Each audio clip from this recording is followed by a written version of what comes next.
ঢাকা থেকে ছেড়ে যাওয়া এমভি অ্যাডভেঞ্চার 9 ও ঘোষেরহাট থেকে ঢাকার উদ্দেশ্যে রওনা দেওয়া এমভি জাকির সম্রাট 3 লঞ্চের মধ্যে বৃহস্পতিবার রাত 2টার দিকে সংঘর্ষের ঘটনা হয়। এতে এমভি জাকির সম্রাট 3 লঞ্চটি মারাত্মকভাবে ক্ষতিগ্রস্ত হয়। দুর্ঘটনায় লঞ্চটির 4 জন যাত্রী নিহত হয়েছেন ও আরও কয়েকজন যাত্রী আহত হয়েছেন। নিহতদের মধ্যে হানিফের বাড়ি ঘোষেরহাটে আর সাজু, গনি ও রিনার বাড়ি ভোলার লালমোহন উপজেলায়।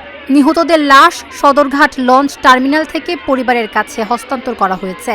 দুর্ঘটনার খবর পেয়ে সদরঘাট টার্মিনালে যান নৌ পরিবহন উপদেষ্টা এম সাখাওয়াত হোসেন। এ সময় তিনি সাংবাদিকদের জানান, লঞ্চ দুর্ঘটনার কারণ অনুসন্ধানে 4 সদস্য বিশিষ্ট একটি তদন্ত কমিটি গঠন করা হয়েছে। পাশাপাশি নিহতদের পরিবারের জন্য আর্থিক সহায়তার ঘোষণা দেওয়া হয়েছে। এ ঘটনায় একটি মামলা দায়ের করা হয়েছে। মামলায় অভিযুক্তদের দ্রুত গ্রেফতারের নির্দেশ দেওয়া হয়েছে। কোনো আশ্বাসও পাইনি যে এই পরিবারটা কে দায়ভার বহন করবে, আর এটা কেন হয়েছে বা এটা এই কারণে হয়েছে। লঞ্চের অবহেলা ছিল, লঞ্চ যে হচ্ছে ড্রাইভার ছিল তার অবহেলা ছিল। এই ড্রাইভার ঠিকমতো এটা ড্রাইভ করে নেয়, নাহলে কীভাবে সম্ভব যে একটা লঞ্চের মাঝখান দিয়ে আর একটা লঞ্চ মেরে দিচ্ছে। অবশ্যই ওই লঞ্চটা কোনো স্টপভাবে ছিল বা এরকম কিছু একটা হয়েছে। এখন পর্যন্ত এটা কোনো তদন্ত হয় নাই বা কোনো সুষ্ঠু কোনো তদন্ত হয় না, এটার কোনো ক্ষতিপূরণ দেওয়া হয় না বা এই ফ্যামিলিগুলোর এতগুলা ফ্যামিলির কে দায়ভার নিবে, এটা এখন পর্যন্ত আমাদেরকে কোনো প্রশাসন কোনো উপদেষ্টা এখানে হচ্ছে নৌ পরিবহন উপদেষ্টা আসছেন, আমাদেরকে আমাদেরকে কোনো আশ্বাস দেয় না। না, প্রথমে তো এই ধরনের নদীপথে এই ধরনের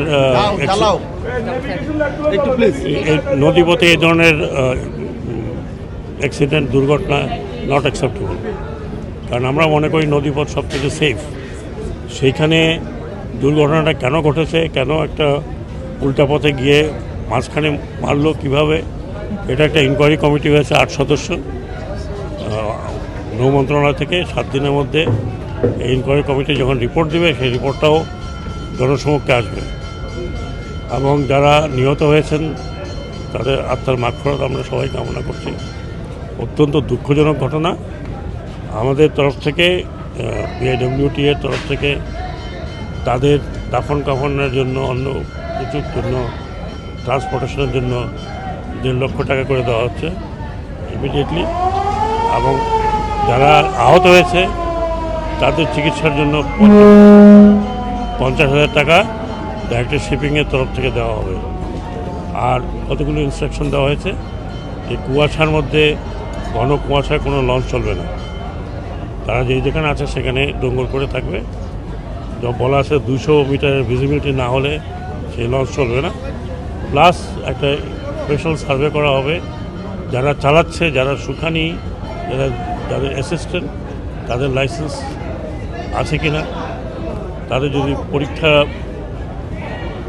সময় পরীক্ষা নেওয়ার প্রয়োজন থাকে সেটা হচ্ছে কি না, এবং রাত্রেবেলা অবশ্যই তাদেরকে 2 পাশে বাতি জ্বালায় যেতে হবে এবং যেখানে দরকার সেখানে সার্চ লাইট জ্বালাবে। প্রত্যেকের সার্চ লাইট কাজ করছে কিনা এটা এখন দেখা হবে, দেখতে হবে। আর যেগুলো হচ্ছে যে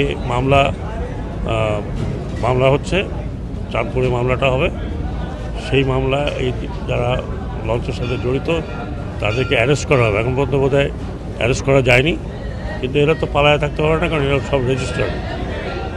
এদেরকে অ্যারেস্ট করতে হবে। মালিকদেরকে ডাকা হচ্ছে যাতে যখন দোষী সাব্যস্ত হবে সেই মালিককে কম্পেনসেশন দিতে হবে।